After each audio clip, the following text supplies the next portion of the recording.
Simple yet delicious chicken meatball soup. So guys, please do watch until end of this recipe, guys. And I hope you should also subscribe if you are new for my channel. Please do subscribe, guys, and watch until end with my delicious soup winter version. Hello guys, welcome back to our channel, and today's vlog, guys, let's cook chicken balls. Okay, chicken balls soup winter edition. Okay, this recipe is purely organic, purely original in my kitchen. So watch until end, guys, if how I prepare my chicken soup, chicken balls soup. Okay, I'm not using a chicken, what do you call this, whole chicken. This is not whole chicken. This one is ground chicken. Okay, breast is good. Oh my gosh, what's happening here? Then I have here, guys, onion leaves, and let's directly put the grind chicken on the bowl, and let's add this breadcrumbs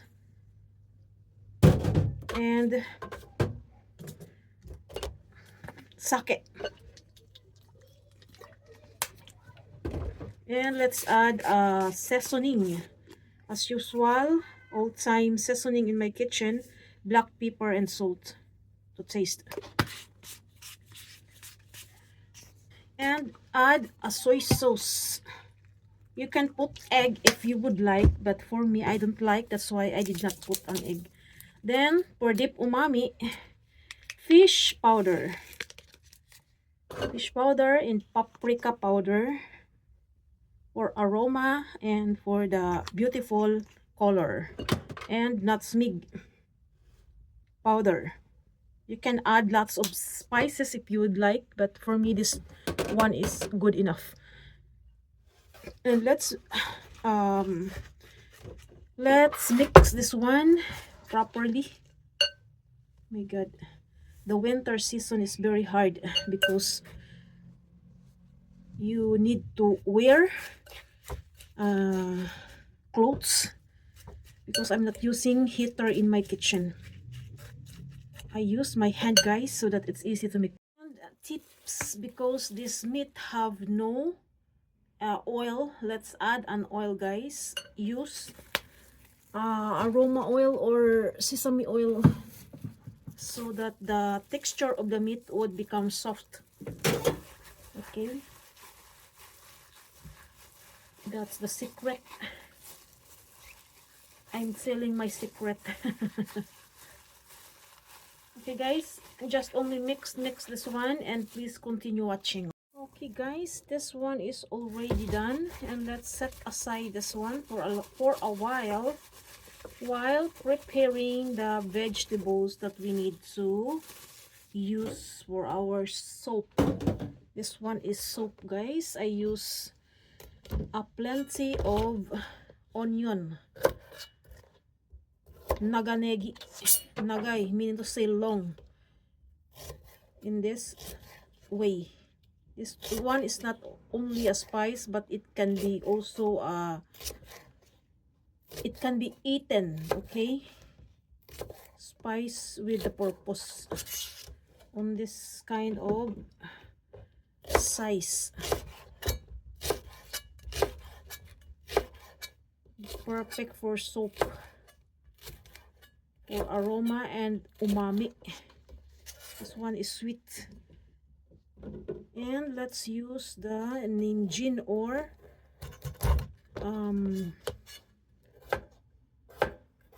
carrots.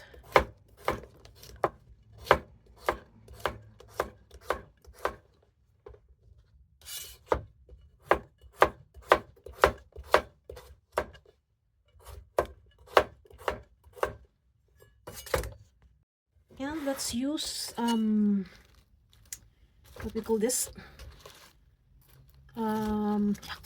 Hyaksay ang tawag nito. Hyaksay or cabbage, Chinese cabbage. I don't know what's the term in English. Hyaksay in Japanese term. This one is good for soup. We can add a lot. My kitchen is very small. There's no space to put in. And I hope we could change our home soon. So our home, so that we can cook easily or properly. And slice the haksay or Chinese cabbage in your own desired size.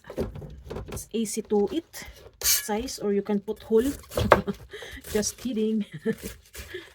Okay guys, and this one is very good, and it's already done, the vegetables and the onion. So now let's cook. And on the hot pot guys, let's add the vegetables.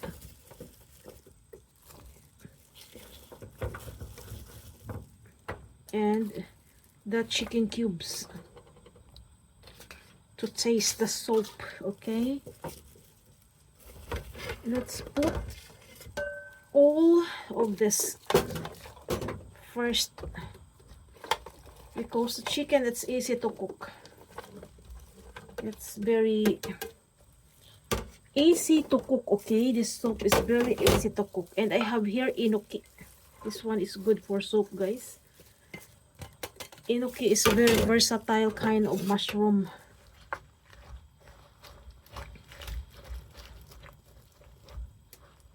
Then while it's boiling, let's add the chicken.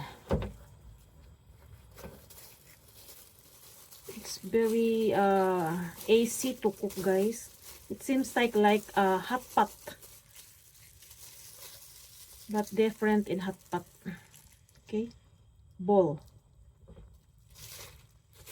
chicken balls soup. You can add seafoods if you'd like, but for me, a chicken is enough, because seafoods is very expensive. You can add a seafood so that it's more delicious, but my hot pot is very small, that's why it's only chicken. Chicken is enough.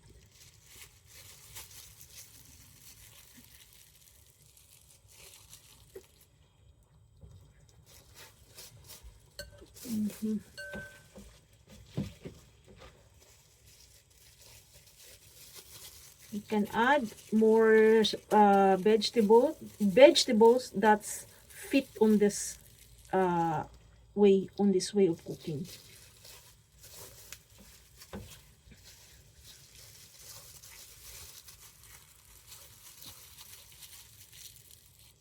Just only home cook, not restaurant cook.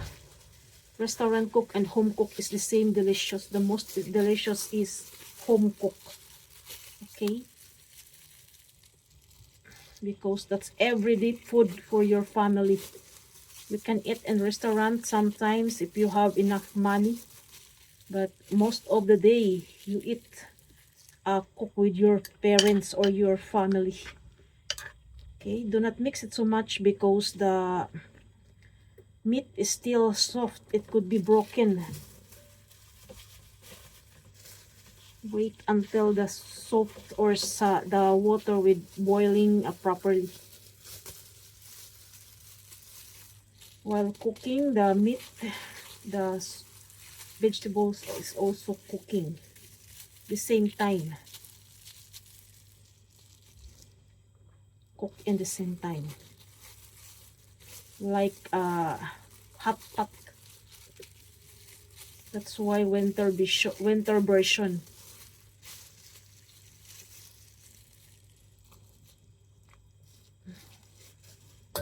Okay. Oh no. Oh no. Okay guys, I will continue this process and keep watching. So here it is guys. It's delicious and very aromatic from onion. Okay, the seasoning or the soap or the dashi or use seasoning dashi is from the miso. Okay, this one is fish powder for deep umami. My favorite miso or beans paste. This one is also have dashi or umami. Good for soap. And ready to uh, ready to mix everything. No need to use streamer. There's some type of miso that you need use streamer because there's a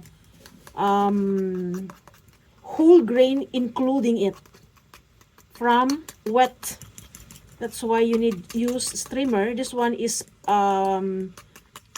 what we call this is very fine, very fine. No need to use streamer.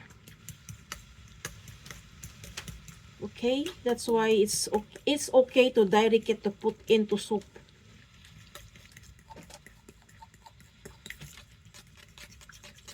Chicken soup, chicken meatball soup in miso.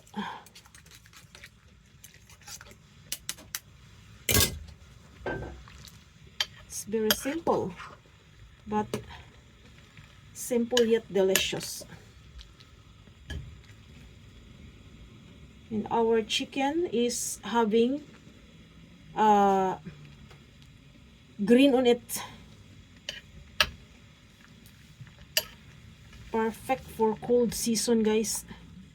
If you would like to add udon noodles on it, if that's okay, or sumen or any kind of noodles, even ramen noodles, it's okay, no problem.